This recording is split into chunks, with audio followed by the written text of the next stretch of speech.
right, we are live. JC, I'm super happy to have you here today. You're an economist working on and researching the economy here in the Philippines, and I'm very happy that you found the time to join the podcast here. Why don't you introduce yourself a little bit to our listeners? Thank you, Johan. I'm JC Punongbayan. I'm a PhD candidate at the UP School of Economics, and at the same time, I write for Rappler.com. So you're also a journalist.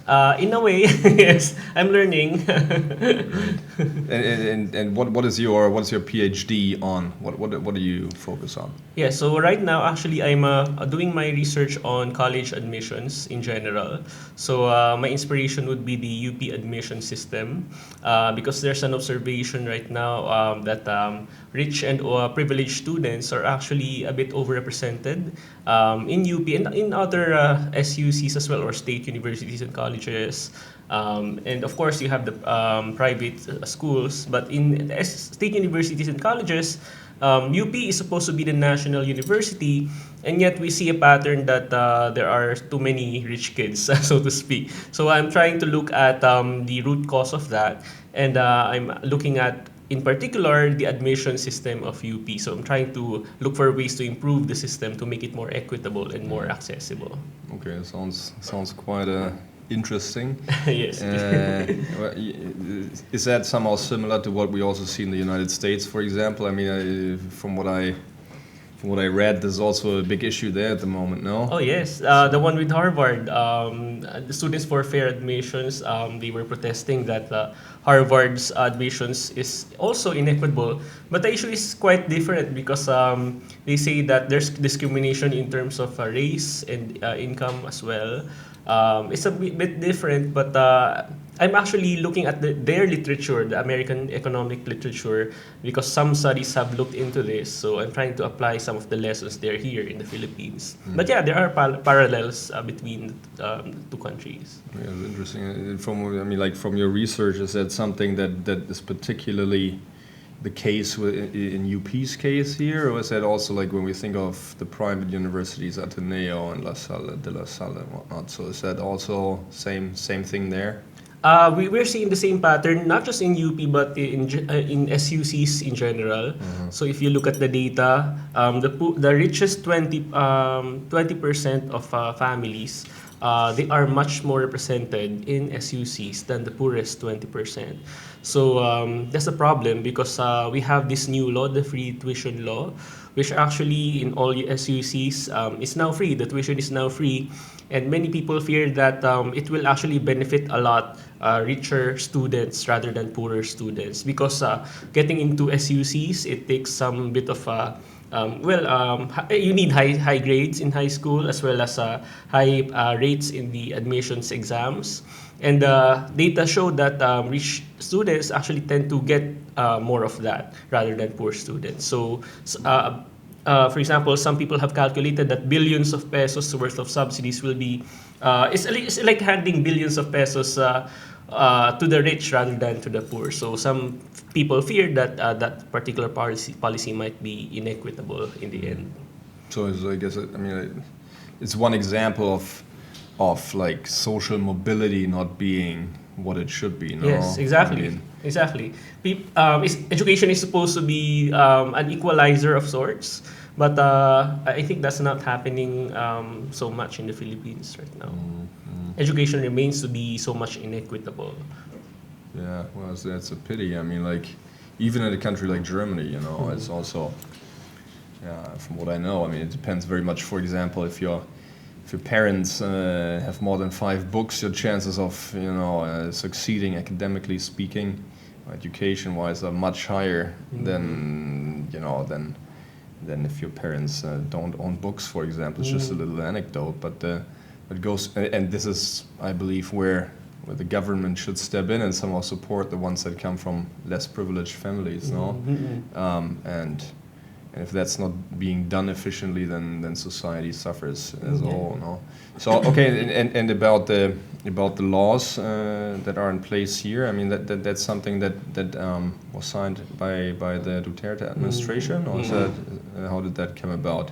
Yes, the free tuition law, you mean? Yeah. That's a pretty recent law that was signed by President Duterte, but it was pushed in Congress by one of the opposition members, Bam Aquino, who lost unfortunately in the last elections. But yeah, it's a quite a popular policy to have. I mean, you can say that it is actually quite populist, because many candidates, for example, were touting that they promoted the free tuition law. So education is now free, is in higher ed. So they like to boast about that. But economists, especially in UP, they fear that this might have bad effects overall. So it's not as good as it's touted to be. But yeah, I just wanted to say that yesterday there was an article by the valedictorian of Ateneo. This went viral actually, and she was telling about her experience in Ateneo, that she came from a lowly background. She is a daughter of a jeepney driver, and yet she had the privilege of actually enjoying an Ateneo education. So she was relating her experience to the overall inequity in Philippine society. So she's hopeful that we could be seeing a more equitable education system in the future, but right now it's not yet. We're not yet there, Yeah, fortunately. it's a long way to go. I mean, okay. I mean, what you say makes me think. So the free tuition law seems to be well intended, but somehow not really leading to the effects that we're hoping for, right? So, which leads me to the observation. If you think of other laws that the current administration has passed, for example, this Carta for the Poor. I mean, also well intended, I guess. What's your view on that? I mean, what do you think about that? Yeah, well, I think the Magna Carta for the Poor, it aims to make social services, government services more accessible for the poor. And I think it's an important law insofar as the latest poverty data show that about 21% of Filipinos can be considered poor.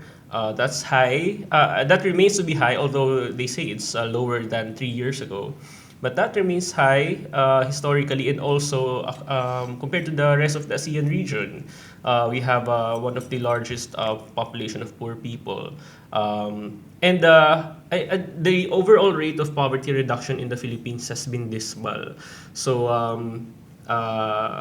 over the past decades, you've seen tremendous reductions in poverty in countries like Vietnam, China for one thing as well. Malaysia and Thailand, almost zero extreme poverty there, but in the Philippines, you can still feel it. That's a huge problem. But I'm not too sure how much the new Magna Carta for the Poor will work. I mean, it contains a lot of aspirational things, like for example, it wants to promote adequate housing and attainable high standard of health. But as for the particulars, I'm not too sure that they put. I mean, there are enough concrete things in that law. So in the end, I think it will have to be a combination of all. You also have to contrast that with the other laws that the administration has been passing. For example, the Universal Healthcare Act is also a good thing, but people fear that where will we get the money? On top of other things that we need to fund, for example, you have build at the same time, free tuition law, and then now you have universal healthcare. So it's a good law. It's well-meaning, but there's so many things that government wants to do right now.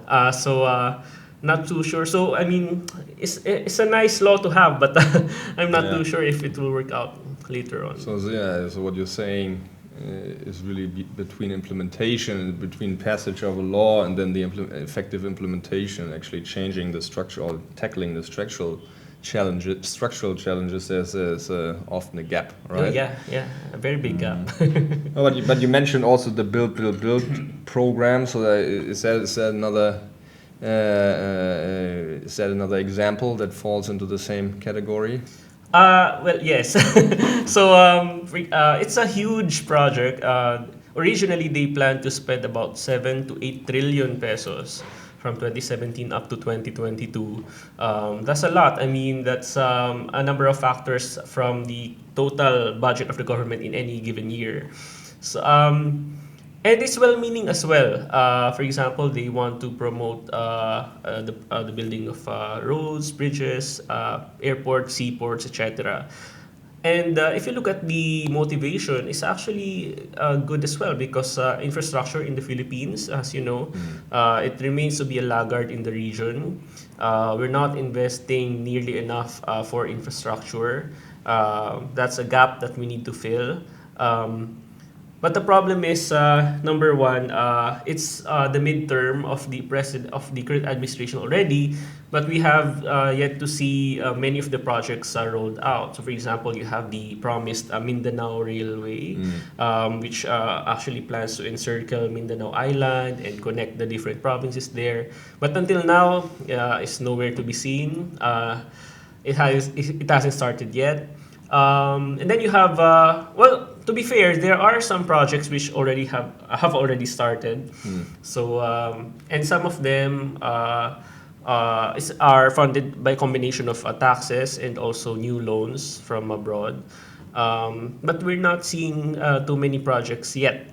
And in fact, economic growth in the last quarter was actually down significantly. It's the lowest quarterly growth of GDP in 4 years. And if you actually look at the data behind it, you will see that government spending and public construction have actually taken a hit, have actually were hit the most. And many people are blaming the fact that Congress failed to pass the 2019 budget on time. So internal squabbling among the lawmakers, several budget insertions, have delayed the process to the point that for 2 months, the 2018 budget had to be reenacted. And so many new projects could not be started because of that. They're only starting right now. So government is actually catching up right now. So government has actually, the economic managers have actually met to spend and decided to spend a lot in the coming months. But I think in the future, it has to be a closer coordination between Congress on the one hand and the economic managers on the other. Right. Oh, makes a lot of sense. I mean, I want to take a step back because you also mentioned the recent midterm elections and the run-up to this. When you think of those measures that are supposed to alleviate poverty, etc., no, what would the different laws we just discussed, and would you say that this also contributed to you know, the president's popularity and his candidates winning? Is that, I mean, do the people see him as somebody who gets kind of improves their situation and gets the job done, even though there might be a discrepancy between the plans and the actual reality or when it comes to implementation? I mean, is that an important factor? Well, definitely, people see President Duterte as an action man. So, a few months ago, I was able to go to a number of fora, and I was highlighting the fact that evidence-based policymaking seems to be at risk or in peril because many policies in recent months have been implemented without the benefit of sufficient study or data. But some people would say that we don't need data, actually we need an action man. So we have too many studies, too many data, but we need action to see things done.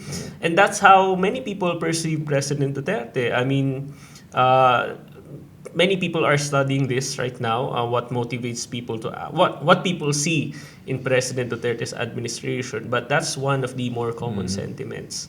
And I guess you can, on the one hand, you can't really blame them because, for example, in the previous administrations, President Aquino, for example, was known to oversee a government that constantly underspent its budget. So many projects they wanted to build, but they couldn't spend the money fast enough. And they say that that's because of they want to make sure that the projects are transparent enough. that they are not railroaded, they are well based on evidence, on cost-benefit analysis, for example. So that's one thing.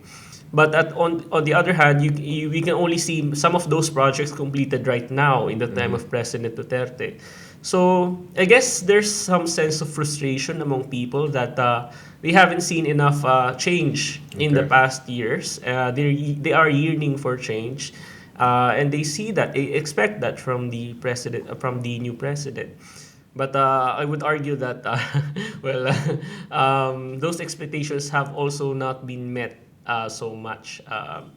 And I guess that's to some extent all presidents overpromise and underdeliver to some extent. But yeah, I mean, you're seeing some of that I as well see how right it now. goes in the next half of his term, no? So it's going to be interesting to observe if actually big ticket projects get implemented and get implemented well, no?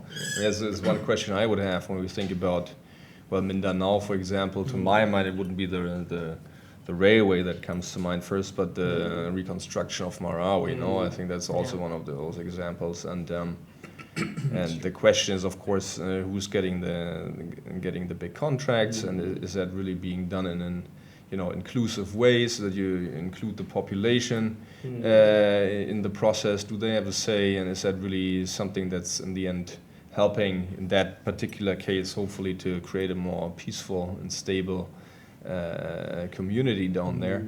I don't know. What's your view on like the government essentially in different parts, and local government units actually implementing those projects? Is that what are the challenges you see there? Well, yesterday, the Commission on Audit actually released a report that the Office of Civil Defense, one of the agencies in charge for the reconstruction of Marawi City, they actually spent just 10,000 pesos out of 37 million pesos worth of donations that they received from various sources. So this actually went viral last night, I think. Many people were saying, where are the funds for the Marawi rehab, etc. And many are drawing parallels between the reconstruction of Marawi on the one hand and the Yolanda incident in 2013, where tons of money also went government's way, but government did not spend so much of it. I guess, and I actually was able to talk to some insiders in government, insider friends. I have to keep some friends in government too, and they say that actually the 37 million that was reported by COA was actually just a small part of the total funds that government received for the rehab. So in fact, tens of billions of pesos worth of donations have come in, and yet the COA report just focused on the Office of Civil Defense. Now, to their credit, to be fair to them, they say that actually the Office of Civil Defense was not actually sure of how to spend the money. And government was actually delivering subsidies and assistance to the victims already through other channels like the Department of Social Work and Development, so the Social Welfare and Development. So they were already handing out cash grants and subsidies for the Marawi victims.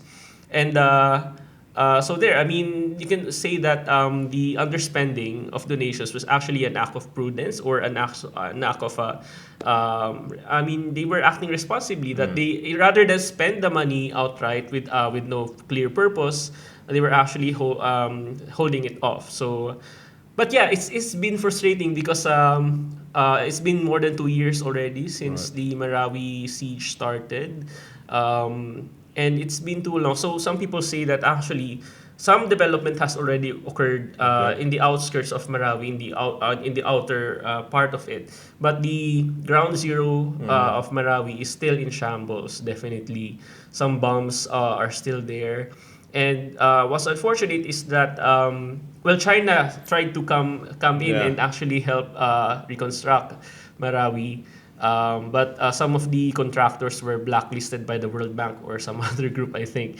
So that's another conversation. But yeah, I mean, it's an unfortunate thing that you can actually say as well that the government's reaction to the siege was a bit too much or excessive. But in any case, it's been too slow, I think, the rehabilitation of Marawi. So would you say that this is somehow okay? Marawi is one case, one prominent case, but would you say that this is also a bit symptomatic? I mean, like for for other build related projects, that basically you don't have the capacities on the ground to actually implement those projects. I mean, is that adequate? Is that a correct observation? Yeah, actually, so one of the criticisms before, government was underspending a lot because there was not enough absorptive capacity in many government agencies, which in the end they will implement many of these projects. So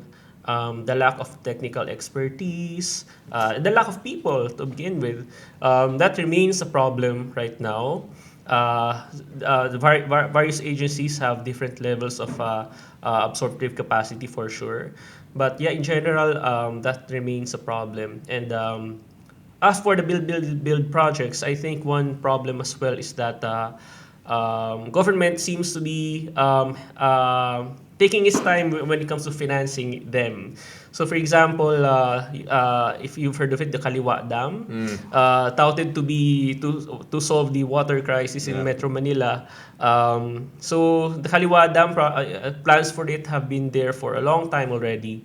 And in fact, back in 2015 or 2016, they wanted to secure funding for Kaliwa Dam already, but they failed to do that, and it was only late last year that they were able to secure funding. And it so happens that the funding actually comes from China, so it's a Chinese-funded project, and the one who will build it is also a Chinese contractor. So there, I mean, there were so much delays on that as well, and I think that's representative of other projects as well in build. I mean, it's very interesting. You mentioned the Chinese also, which is, well, it's a big part of, it seems to be one big part of the puzzle when you think of Duterte's plans for actually implementing the build program, no, by loans, but also getting contractors from China, etc. So, and this is not really, well, it's kind of a controversial approach, no? So what do you think? What are the pros and cons here? What do we need to be aware of? Yes, so actually just the other day I was giving a talk at the at the University of the Philippines College of Law about the increasing economic presence of China. And one of the main things I said there was that if you're talking about China in the Philippines, you have to make a distinction between the growing presence of Chinese investors, private sector investors, and the influx of Chinese nationals working here on the one hand. And then on the other hand, the increasing ties between the Philippine government and the Chinese government, as reflected in, for example, the Build initiatives. So there's a distinction there. Right. Certainly, we don't want to fall into xenophobia or racism, and we actually want to promote private sector ties with the Chinese, insofar as we want to promote economic growth in the Philippines. And actually, many of the Chinese investors are actually creating a lot of jobs for Filipinos. For example, many of the new investments are in Pogo or in Philippine online gambling operations. Many of them are based here in Ortigas or in Makati or in the Bay Area in Manila. But actually, if you look at the composition of those businesses, many are actually creating jobs for Filipinos. About half, some at least according to my sources, about half of a typical Pogo firm are actually Filipino. And some are Chinese nationals, some are based elsewhere. But yeah, it creates jobs for Filipinos. But I think what's more worrisome is that you can actually feel China's increasing presence in governance when it comes to domestic affairs, for example. And there are many manifestations of this. For example, President Duterte himself hired a Chinese national to become one of his economic advisors. And then at the same time, President Duterte's political party also invited the members of or representatives of the Communist Party to their founding anniversary, I think 2 years ago. And then also, well, as I said, yung build projects. Right now, there are only two projects which are Chinese, funded by the Chinese. So you have the Chico River Irrigation Project, as well as the Kaliwa Dam Project. But people are complaining that the loan agreements for these were number one, belatedly released publicly. They were signed, I think, last year, but it was only this year that they were released publicly by the Department of Finance. And at the same time, if you look at the provisions, even one of the Supreme Court Associate Justices pointed out that they may be onerous to the extent that they might be collateralizing, in effect, some of the Philippines' natural resources, like our resources in the Reed Bank in the West Philippine Sea. So in the event we fail to pay some of these loans, you might be forced to actually give up some of our resources there to the Chinese. And there are a lot. I mean, some estimates say that there are billions of barrels of oil underneath the surface. But so that's one worrisome thing about the Chinese loans. But at the same time, the government has also assured the public that the loans are not that large compared to the total loan portfolio of the government. And at the same time, that the provisions are actually standard in other loan agreements with other countries. And the Philippines' debt level is actually quite manageable right now. So for example, if you look at the data, external debt of the Philippines as a proportion of its income in terms of gross national income is only about 21%. And that has dropped that's very low already compared to what we had before. During the time of President Marcos, it was around 100%. So it's come down a long way. So some government officials say that there's nothing much to be worried about when it comes to getting all these new loans. So yeah, you can argue it one way or another. But yeah, I mean, definitely China's presence is definitely felt more and more. I see. And what kind of alternatives would there be then to Chinese loans? I mean, what other options does the government have? Yeah, well, for one thing, government can actually rely on taxes. So, and that's one of the main motivations behind the train law. So the train law, it was passed in 2017. It tried to, it did reduce personal income taxes. So right now, if you have an annual income less than 250,000 pesos, you don't have to pay any income tax.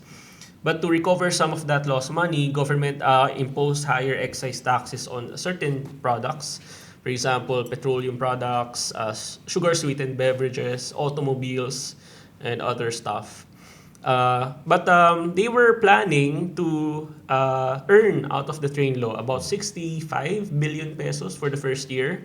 And government officials actually boast that they exceeded that target by 8% or 10%. But I'm not too sure. I haven't seen the data. They just say they say that. But yeah, I mean, if you actually look at the total requirements of build, so that's that's definitely several hundreds of millions of pesos. The train law is really not enough. You cannot really rely on train law, the incremental revenues from train law to finance many of the build projects. So actually, the government can actually rely as well on loans, and the Chinese loans are by no means the only ones from abroad. So, for example, if you look at the list of the total new loans incurred by the government, many have also come from Korea as well as Japan. So people are worried about the Chinese loans, but there are other sources as well from other countries. And of course, we have ADB right here in Ortigas, and then World Bank continues to provide some loans as well and technical assistance. So yeah, I mean there are lots of resources out there, but I'm not too sure if train law. I think it's misleading to think that the train law can actually provide a lot or even a sizable chunk of the requirements for build. It is one of the added sources, but for example. It's not just build that we're financing. Yeah. There's so many other projects, new projects of the government, like I said, the free tuition law. Then on top of that, you have the Universal Healthcare Act, and then you have all these other populist policies like free irrigation, etc. So yeah, I Really a mean, lot so of many. funds, yeah. Yeah. Yeah. I mean, okay, so you mentioned you mentioned the train laws.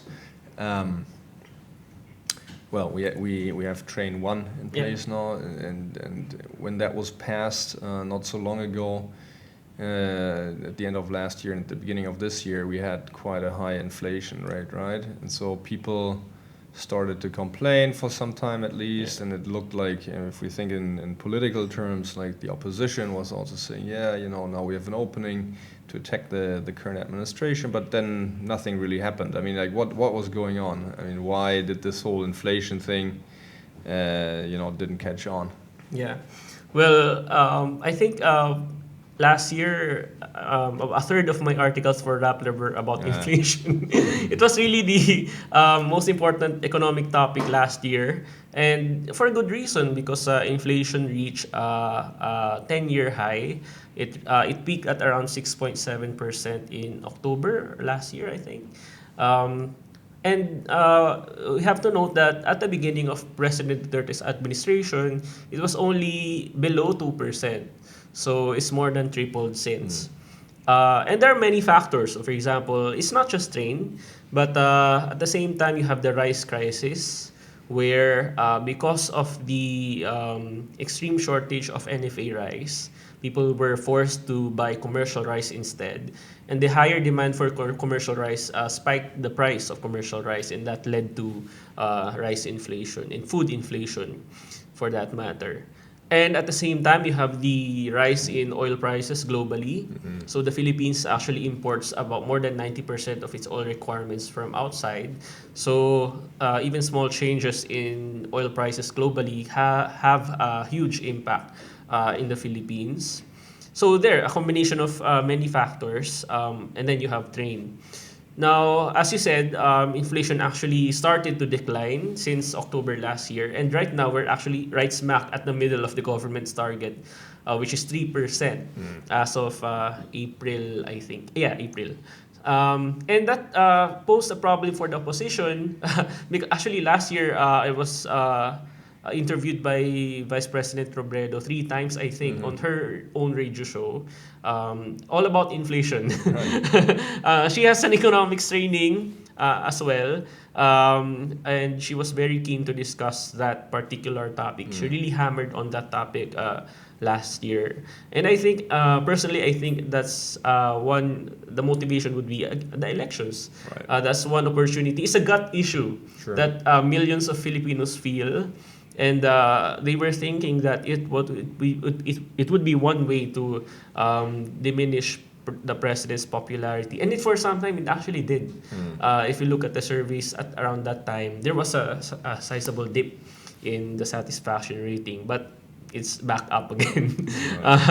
So inflation declined so much for a number of factors as well. Number one, harvest season came in for rice, so it was a natural thing to expect the reduction in rice prices. And then you have the rice tariffication law, which liberalized to some extent imports of rice. And true enough, you see that the rice prices, commercial rice prices, have gone down significantly. And well, of course, it has its own problems because farmers right now, the incomes of local farmers are in peril because of the added competition from outside. So and then oil prices too have abated to some extent. So many factors as well that contributed to the decline of inflation. So it's a non-issue now, pero, but I think one thing that's important to note is that even if inflation is low, again, it doesn't mean that prices have also gone down. Yeah. And in fact, prices have accelerated. If you look at the graph of consumer prices, it rose dramatically last year, and then it somehow plateaued. So you certainly won't see that plateau effect if you look at the inflation data alone. Interesting. Okay, and then and so, I mean, if we think about the train law again for a minute, that this was just part one, right? So now there will be most likely part two in the foreseeable future. Yes. So Up to part 5. yeah. So what will that be about? I mean, what will be the most important implications there? Yeah, actually, many economists right now are looking at Train 2 because even if it's not there yet, it's actually caused a lot of uncertainty already. So many investors, for example, are reportedly holding off in investing in the Philippines because they are not sure if Train 2 will actually pass. And before investing anything, they want to make sure that of the regulations that will be in place. So and then some firms have reportedly also diverted their orders. So for example, if you're a multinational company and you have operations in the Philippines and other ASEAN countries, because of the uncertainty in the Philippines because of Train 2, you will likely divert your orders to other ASEAN countries. So that's another thing that economic activity in the country, production has also slowed down in the economic zones. And it's a real concern because although it's good on paper that the corporate income tax rate will go down, that's supposed to be more attractive for incoming investors, at the same time, people are wary about the reduction in the investment incentives. And in particular, those manufacturing semiconductors, which happens to be the largest exports and imports of the Philippines, semiconductors and other electronics. Many people are wary that with the trabaho bill, so-called, their operations here in the Philippines might not be as profitable, and they will likely locate instead in other countries, especially Vietnam. I think it's worth noting that Vietnam is growing so fast right now, and exports there are booming. For one thing, because their own corporate income taxes are quite low relatively relative to the ASEAN region. At the same time, they have retained many of the investment incentives. So people say that China is the world's factory, that labor there is so cheap, and many of the manufacturers are there. But increasingly, that distinction actually belongs to Vietnam already. Labor in China, labor costs there are increasing. It's kind of the scale is tipping in favor of Vietnam. And that's a huge problem for the Philippines in terms of, for example, maintaining competitiveness. We rose a number of notches in the last competitiveness report released a few days ago. But moving forward, I think the Trabajo Bill, the uncertainty there certainly has to be resolved soon enough, because if not, I think you can see that exports will really suffer. And if you look at the government GDP data, exports have really suffered. They're really quite stagnant compared to imports. We're importing so much in part of the requirements of the build projects, the raw materials for that. But more worrisome is that we're not nearly exporting enough. And that can be linked directly to the poor competitiveness of the country in terms of manufacturing and investments. That's interesting. I mean, it's many important points that you mentioned. I would like to zoom out for a minute and try to capture a little bit, or just further elaborate on a couple of those points and look to the future. So so we started off by discussing education, right? So and kind of a lack of social mobility, if you will, linked to education and the problems there. Then you have then we talked about like infrastructure projects that are direly needed because there hasn't been enough investment in that area for many years.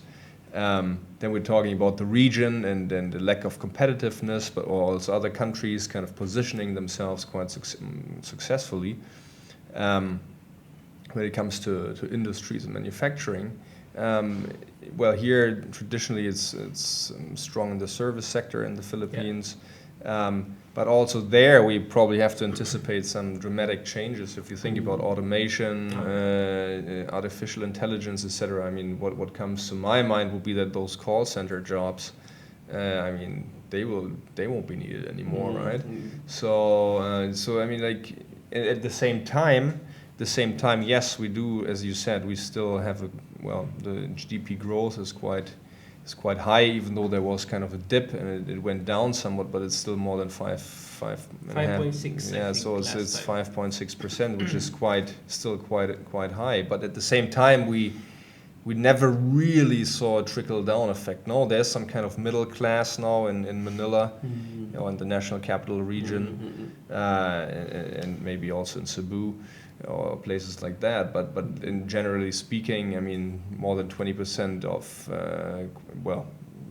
into a large degree extreme poverty, and that hasn't really changed fundamentally, no. And so if you look at all those factors, and you were the president right now, or let's say the principal economic advisor. Maybe you will be someday. How would you? What are the critical moves? You know, if you look to the future, how would you tackle those issues? I mean, like, how do you make sure that the Philippines somehow moves forward economically, socially? I think first and foremost, if you look at the growth of countries in the long run, you don't just invest in physical infrastructure. At the same time, you have to invest in the people, in terms of, for example, their education and their health. And I think one of the drawbacks of the current agenda of the government is that they're focusing too much on physical infrastructure. Even if you look at the government's national budget, you can see there that infrastructure's funding has really gone up dramatically in recent years, at the expense often of, for example, the Department of Education, Department of Health, which are important in terms of human capital investment. So I think that's a worrisome development, and I think it should be more balanced, because right now even the government has stated before that it aims to promote inclusive growth. So not just growth for the economy as a whole, but to make sure that growth is actually felt by the ordinary Filipinos. And certainly, that's not so much being felt right now. And at the same time, you have to look at the pet projects of the president. He's not focusing so much on the important things. What's he focusing on? He's focusing on infrastructure, which could be good in the long run if properly done. But at the same time, there's so much focus on the war on drugs, which is another anti-poor policy, of course. So I mean, there's so many missed opportunities, I think, and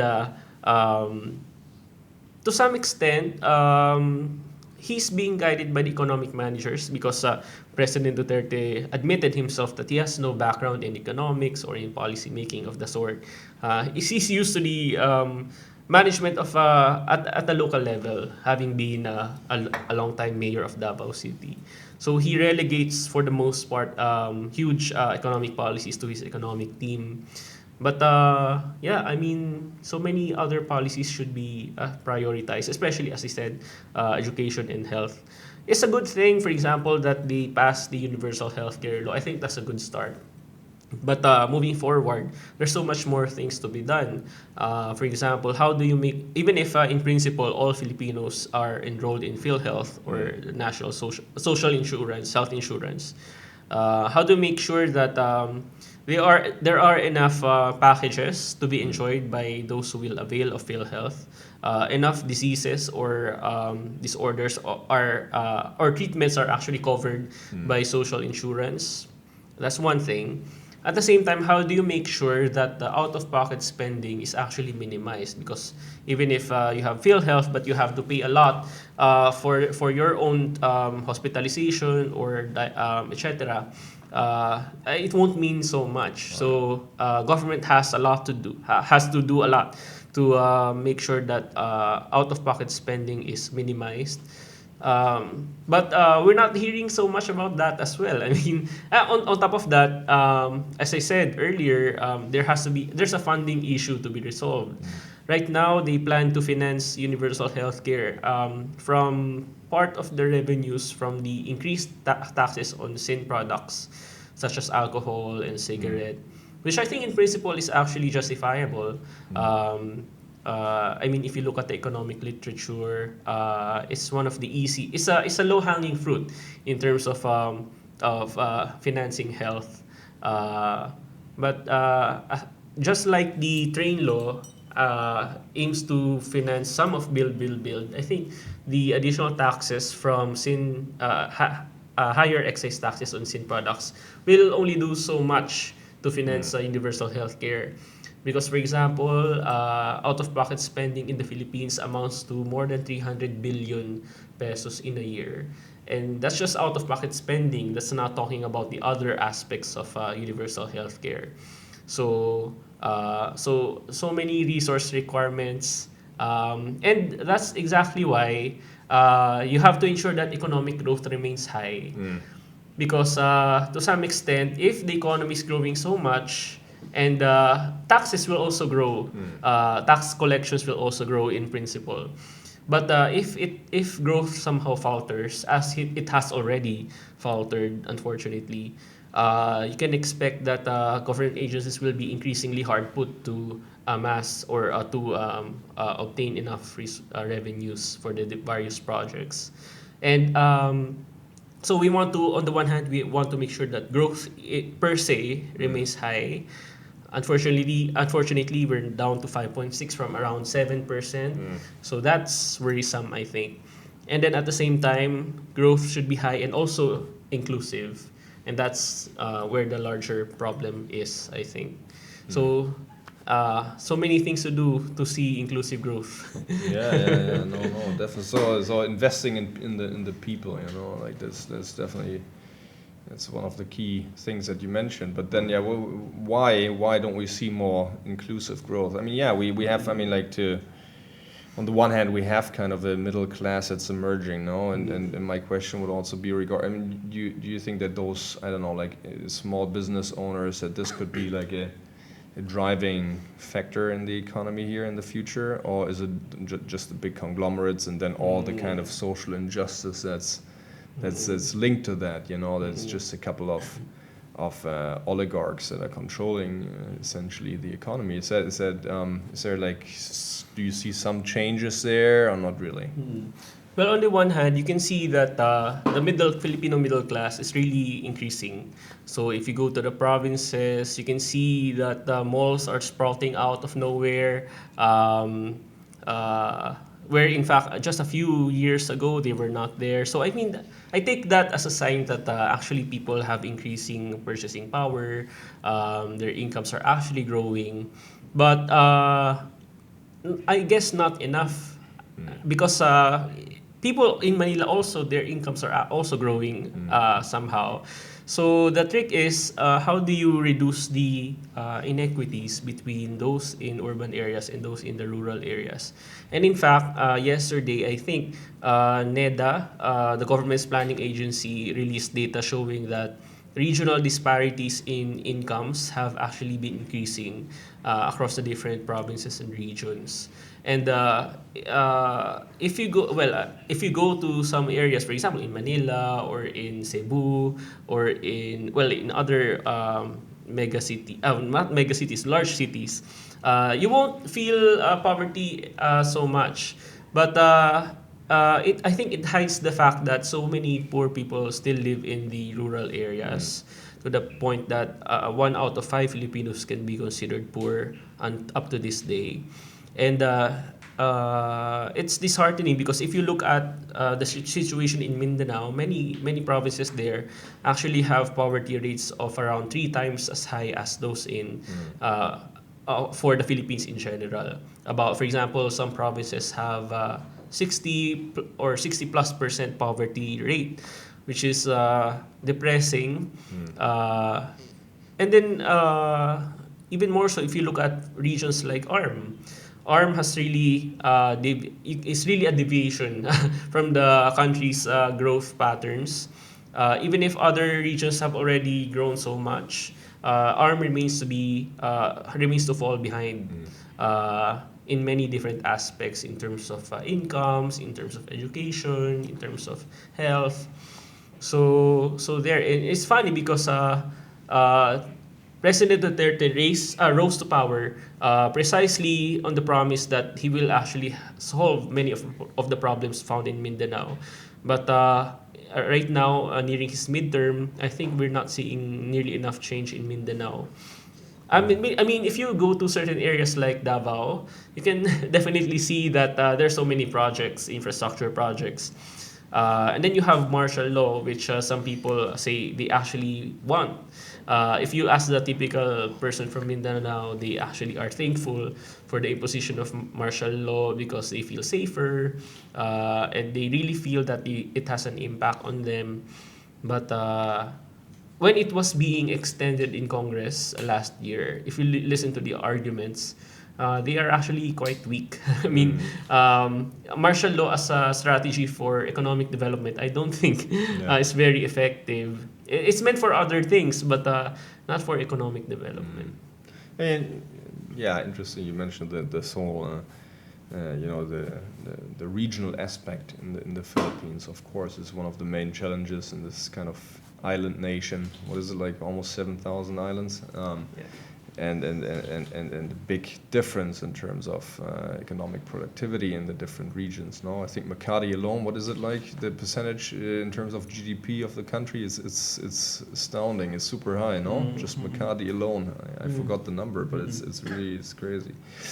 Well, do you think that this whole federalism approach could help to kind of make the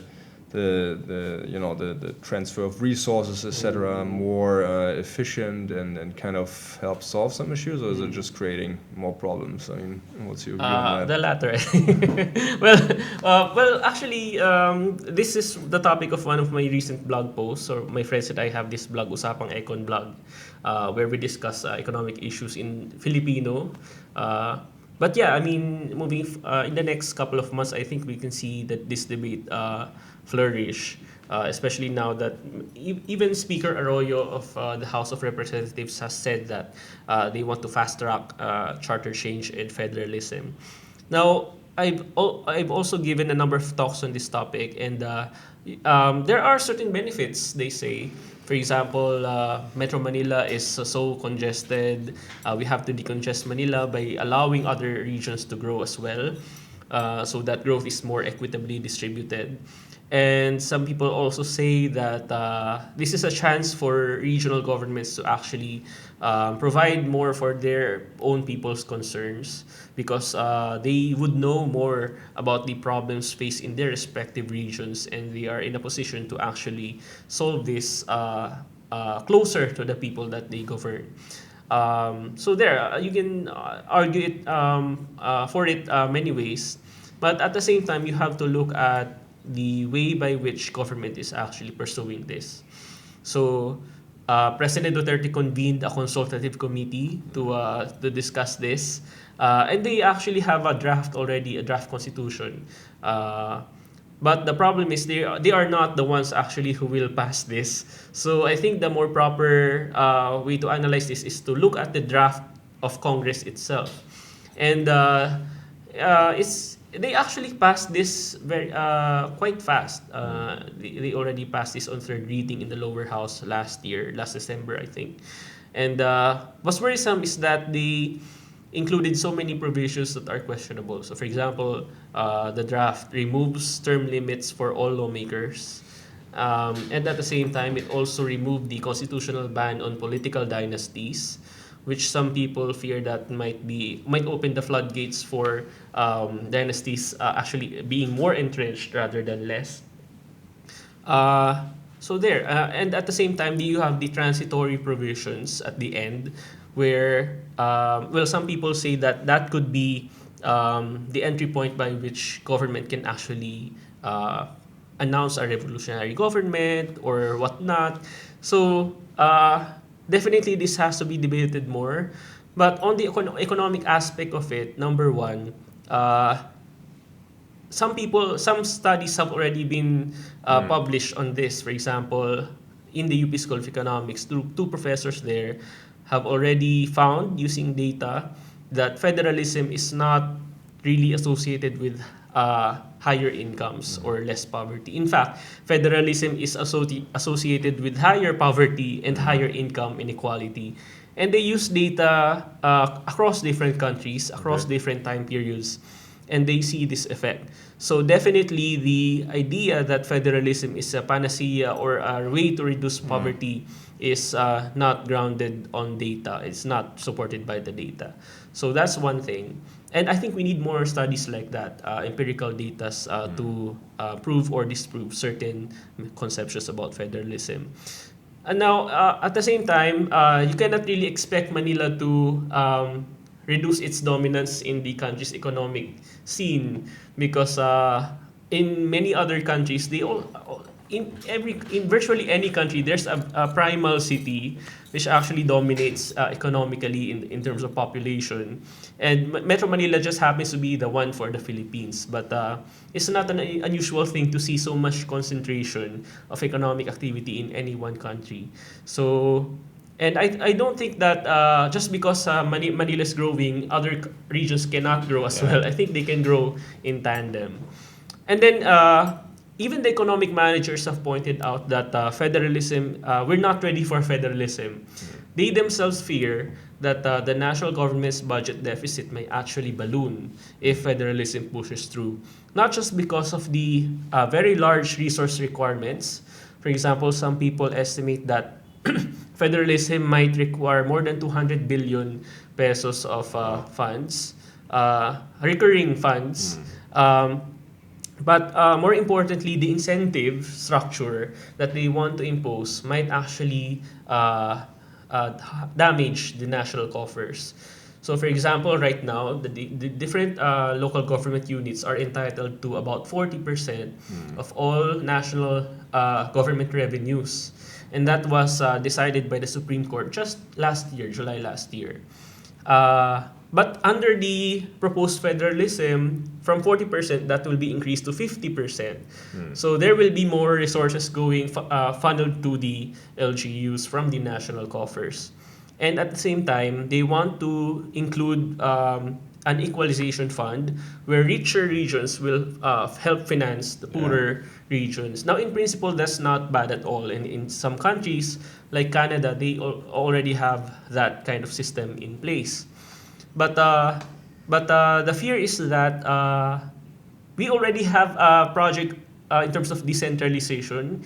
That would be the 1991 Local Government Code, which devolved so many government functions to the regions and at the same time allowed them to raise their own revenues. More taxes, they can raise more taxes by themselves. And yet, that doesn't seem to have lessened their dependence on the national government. And in fact, they seem to have been more dependent on the national government, knowing that they have a fixed share of the national pie assured by the law. So some people are fearing that with federalism, actually, it might not promote so much independence, which is ultimately the goal. More independence for the regions. But some people project that the opposite might actually happen. That's very interesting. So more of a cautious or critical view of the federalism, introduction of federalism. Well, let's see what happens. It's definitely going to be interesting. I wanted to Also talk to you about one other thing.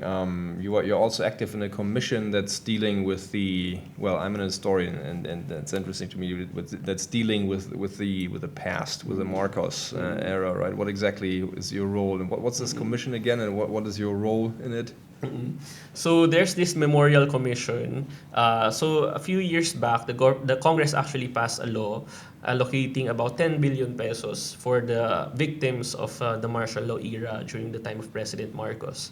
At the same time, that same law, created this new body, the Memorial Commission, which is mandated to actually memorialize and teach the people about this part of our history, which is under threat of historical revisionism from so many different sources. For example, if you go to social media and Facebook and Twitter, there's so many myths and misconceptions floating around.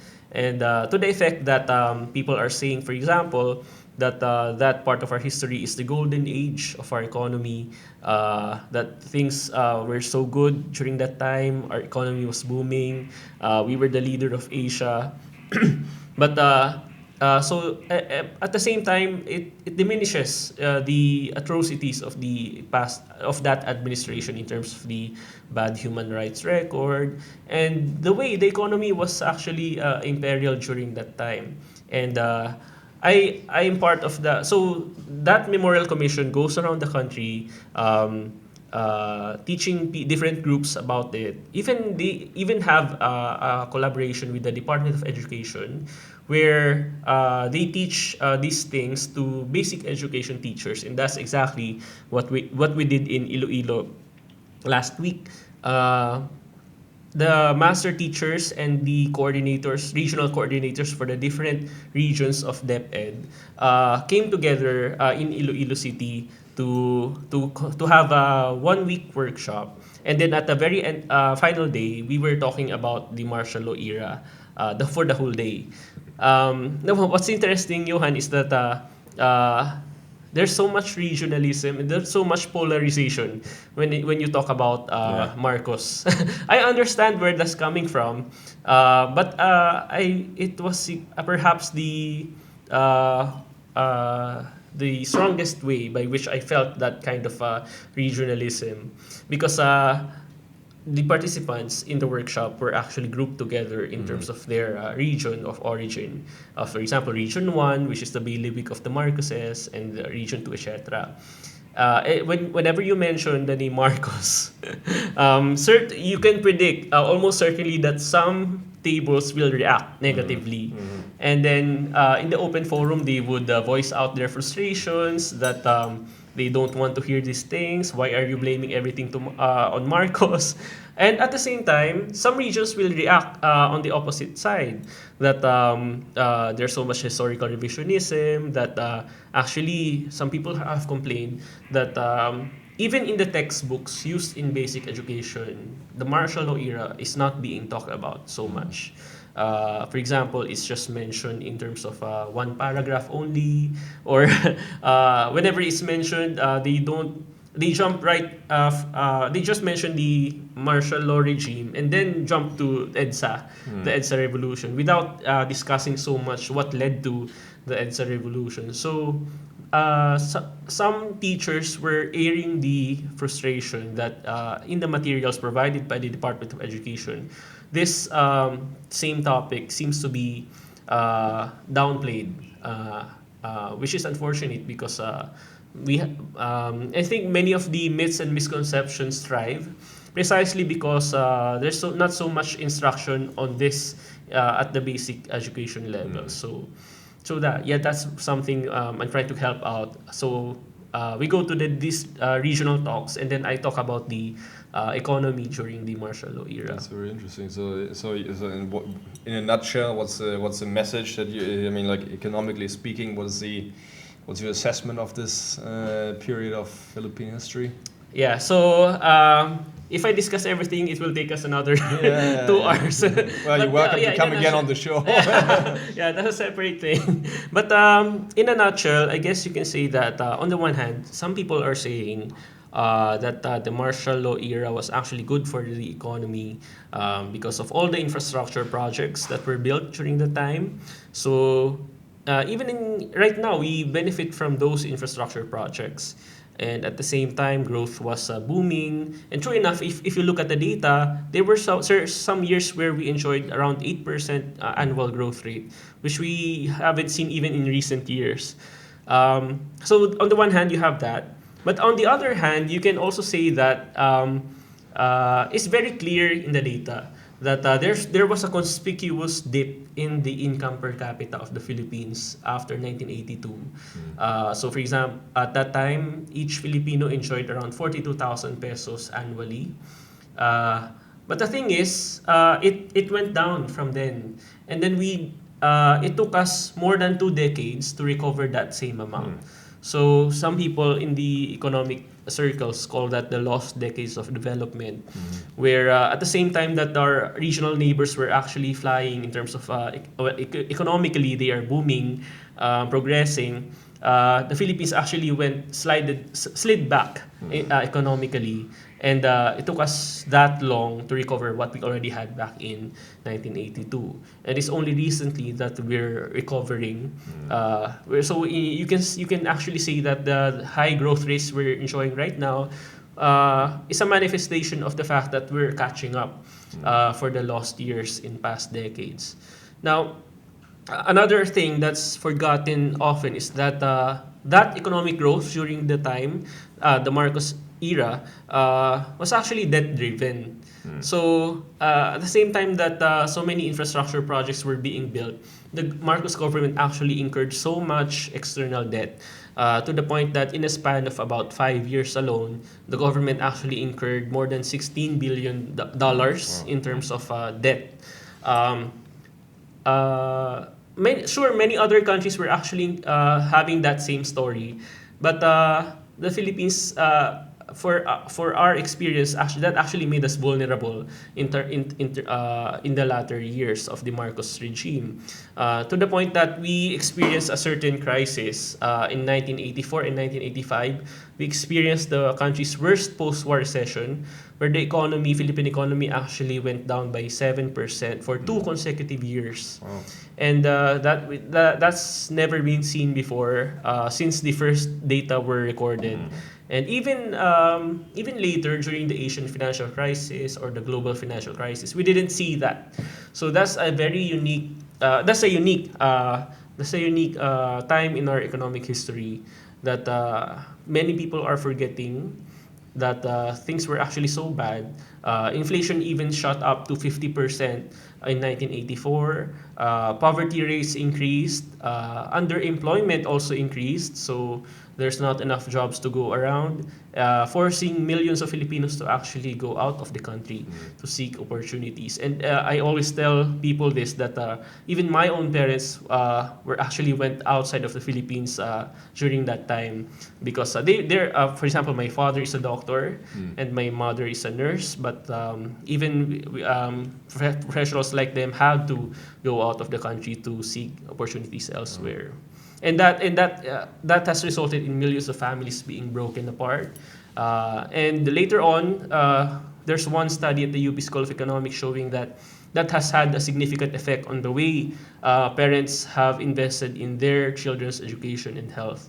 The fact that parents are separated, or they are separated from their children. So certainly the effects of the Marcos regime were not just in terms of macroeconomics, but it's really felt down to the household level. So we shouldn't be forgetting about that. Yeah, that's sounds like a very important lesson that needs to be relearned in a sense, no? Great. What are your plans for this year? What are you going to focus on? Write some more articles, I guess. So right now I actually quit my previous job just recently as a research coordinator of the FEU, Far Eastern University Policy Center, Public Policy Center. So right now I'm focusing on my dissertation which I have to finish soon because my advisor is retiring soon. I see. And at the same time, I'm also writing a weekly column for Rappler. Okay. So I guess those two. That will keep you those busy. two. That will Yes. keep you busy. Well, thank you very much, JC. That's been fascinating. We learned a lot. Thank I'm you, sure our Johan. listeners are very happy with that episode. Thanks a lot, man. All Thank the you. best. Thank you, Johan. Thanks for having me. We can talk about this as a matter. Oh man, Yeah, that's so many. that was. To talk about different aspects of the economy, there's actually a demand for this type of information. Yeah.